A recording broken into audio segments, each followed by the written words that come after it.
자, 모텔 손님을 살해하고 잔악하게 시신을 유기한 장대호가 반성은커녕 궤변을 늘어놨던 모습 다들 기억하실 겁니다. 자, 먼저 장대호의 모습부터 보고 말씀을 나눠보도록 하겠습니다. 상대방이 죽을지 모릅니다. 반성하고 있지 않습니다. 유족들한테 미안하지 않으세요? 전혀 미안하지 않습니다. 네, 이 인터뷰 내용 정말 많은 사람들의 공분을 자아냈었는데 이 태도가 법정에서도 그대로 나왔어요. 네, 법정에서도 유가족들을 향해서 미소까지 짓는 정도로 굉장히 뻔뻔한 모습을 보였고요. 자기는 범죄 사실을 인정을 하지만 전혀 뉘우치지 않고 있다. 사형을 해도 좋다라는 식으로 발언까지 한 사실이 알려졌습니다. 그렇죠. 그러니까 지금 살인죄로 이제 구속되고 이제 수사하는 과정에서도 계속 나타난 모습인데요. 어떻게 보면은 이제 양형에 있어서 이 부분은 중요하게 판단이 될 수밖에 없을 것입니다. 예. 살인 자체가 사람의 생명을 빼앗는 것이기 때문에 사형까지 처할 수 있는 굉장히 큰 범죄이기도 한데요. 양형 판단에서 가장 중요한 부분들은 그 동기에서 참작할 부분이 있었는지, 그리고 이제 뉘우치고 있고 진지한 반성을 하고 유가족한테 사죄를 하고 있는지 부분인데 네. 지금 이런 기본적인 양형상 유리한 사유들이 드러날 수 있는 점이 어느 점에도 없습니다. 그런 점에서 지금 검찰은 사형을 구형한 것으로 알려져 있지만은 최종적으로 지금 사형제가 폐지되어 있는 상황임에도 불구하고 여러 가지로 법원으로서는 고심할 수밖에 없는 상황이 아닐까 그렇게 근데 생각합니다. 재판에서 이런 모습을 보이는 피의자를 보신 적이 있습니까? 너무 네. 좀 일반적이지 않은 모습이어서. 네. 그런 피의자를 보신 적이 있어요? 네, 일반적이지는 않지만은 피고인들 중에서는 또 저렇게 살인까지 하는 경우는 모르겠지만 성범죄 피고인 같은 경우는 그런 경우들이 굉장히 많습니다. 책임을 이제 피해자 쪽으로 돌리거나 전가시키면서 오히려 하는 경우들이 상당히 많이 있고요. 그래서 이제 성범죄에 관련된 수사와 공판 과정에서 2차 피해가 발생하지 않도록 하는 가이드라인이 그래서 만들어지기도 했고요. 네네. 다만 이제 이런 명백한 살인범죄 같은 경우에는 흔하지는 않습니다. 살인범죄 같은 경우에는 보통은 이제 굉장히 극형에 처해질 수 있다라는 생각이 들기 때문에 최대한 이제 뉘우치는 모습을 외견상으로도 보여주는 경우가 일반적이긴 합니다. 네네. 그래서 지금 어쨌든 살인범죄로 한정된다면 굉장히 이례적인 모습이지만 피고인들 중에서는 어떻게 보면 자신의 무죄를 주장하는 과정에서 혹은 자기가 할 수 있는 동기의 참작을 해달라는 주장을 한 경우에서 생각보다는 그렇게 뻔뻔한 모습을 보이는 경우가 좀 많이 있습니다. 아, 그래요? 예. 자, 이 자신의 범행을 전혀 뉘우치지 않고 오히려 이제 뻔뻔한 모습으로 나타내고 있는데, 자, 이 피고인의 모습을 이제 어떻게 봐야 될까요? 이게 방금 변호사님이 말씀 주셨다시피 이미 저런 피고인들의 모습이 조금 약간 일반화되어 있어서 이론으로도 나와 있는 게 있습니다. 그게 그래요? 이제 중화기술이라 그래서 나에게는 책임이 없고 상대방에게 책임이 있고 나에게 비난하는 사람이 오히려 더 비난받아야 되지 않느냐. 네. 지금 장 씨가 이야기하고 있는 게 전형적인 그런 모습이거든요.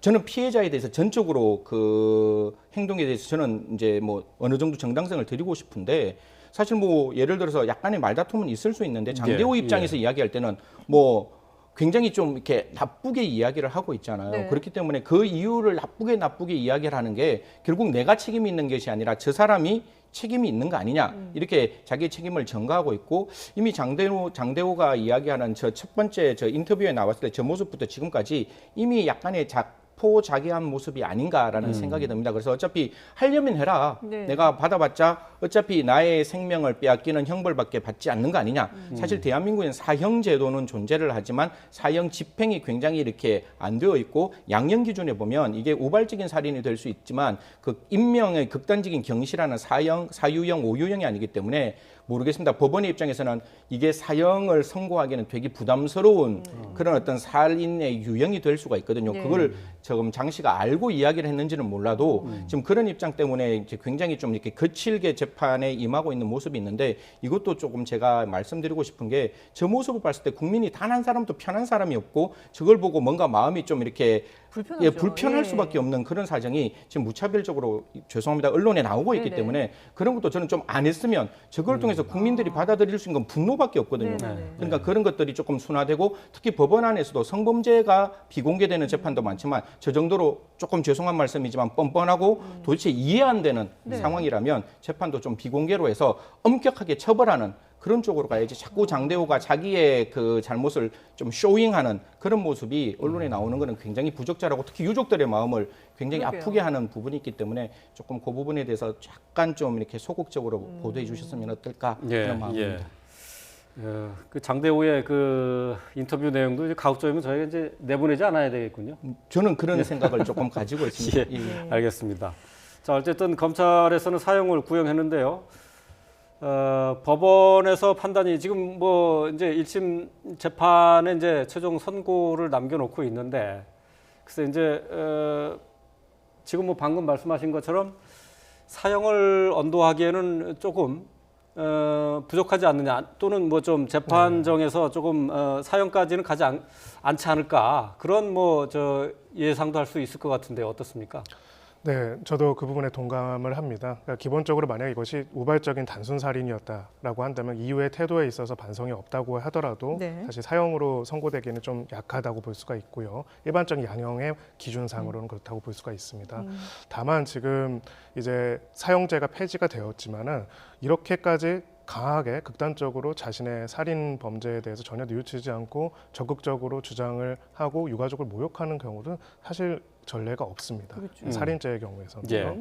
그렇기 때문에 이런 경우에 이제 법원으로서도 고민을 할 수밖에 없겠고요. 통상 이제 이런 사실의 상황에서 장대호가 잘 반성을 하고 깊이 뉘우치고 당시 상황이나 자신의 어떤 성장 과정이나 이런 부분에 대해서 이야기를 한다면은 어떻게 보면 한 15년, 20년형이 나올 수도 있는 사안일 수도 있는데, 아마 이런 태도 때문에 최소한 무기징역까지도, 최대 무기징역까지도 법원으로서는 고민할 수밖에 없는 상황이라고 보여집니다. 최대 무기징역까지요. 예. 그럼 사형은 나오지 않을 것이다. 사형은 지금 이제 실질적으로 사형제가 집행이 안 되고 있는 예, 상황이기 예. 때문에, 그리고 판사들도 사형을 선고하기에 굉장히 부담을 가지고 있기 때문에 그렇다고 네네. 보이고요.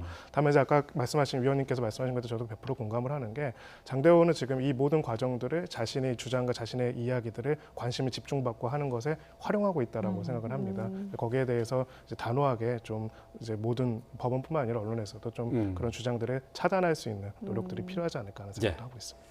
잘 알겠습니다. 자, 이 장대호 같은 경우는 어쨌든 법원의 판단이 어떻게 나오든 뭐 상관이 없다라는 태도를 보이고 있는데, 그렇다면은 재판정의 어떤 판결이 나오더라도 항소를 아예 안 할 그럴 가능성도 좀 있지 않을까요? 뭐 지금 장대호가 이야기하는 것은 사형이 나와도 좋다라고 하는데, 사형 나와서 좋다고 이야기하면 1심에서 아마 항소는 하지 않으리라고 생각을 하는데, 사실 다들 아시겠지만 저 사형제도에 대해서 가장 대한민국에서 반대하는 사람 중에 한 사람인데, 장대호의 저 모습을 보니까 과연 제가 기존에 갖고 있던 그 사형제도 반대라는 게 과연 맞냐라는 신념조차도 흔들릴 만큼 사실 극단적으로 살해를 하고 그 다음에 굉장히 잔혹한 수법으로 사체가 손괴되는 사람이 처음부터 저렇게 뻔뻔하게 이야기를 하면서 적어도 재판정에 갈 때까지는 굉장히 쿨링 피어리더라 그래서 범죄를 저지르고 난 다음에 반성하고 생각할 수 있는 굉장히 많은 시간이 있음에도 불구하고 재판정에 나와서 끝까지 그냥 법원에 대해서 반감을 나타내는 건 이해를 하더라도 네네. 그 유족에게까지 그런,